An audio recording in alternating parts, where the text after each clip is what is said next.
focus on bringing these messages of hope, not simply to individuals still suffering, but to whole communities still suffering. And they're going out in Baltimore, for example, through Recovery Corps projects, doing all kinds of acts of community service. This is in the city of Philadelphia. The city of Philadelphia is a wonderful city of murals. For those of you who visited there, know what I'm talking about.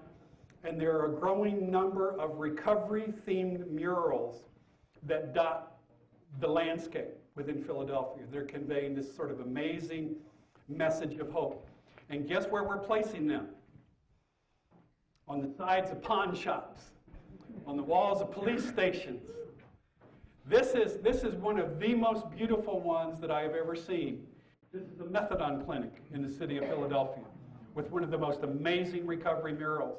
And all of the patients in treatment at this center participated in the development of this, and it was patients that wrote the poems that are both on the large mural and that fill all the walls all the way around this facility. We're beginning to see organized sports.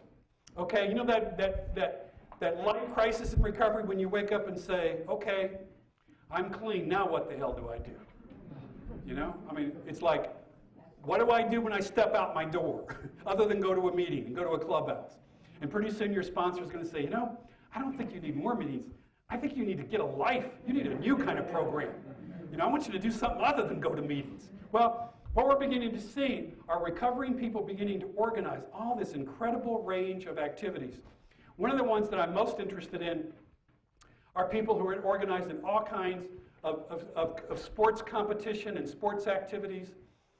We've got in the city of Philadelphia, a city that I work with a great deal, they've got the Clean Machine, which is a recovery basketball league throughout the Northeast of all of those would-be NBA players whose addictions diverted their pathway to the NBA, are now organized in bringing basketball back into their lives through the framework of these recovery leagues.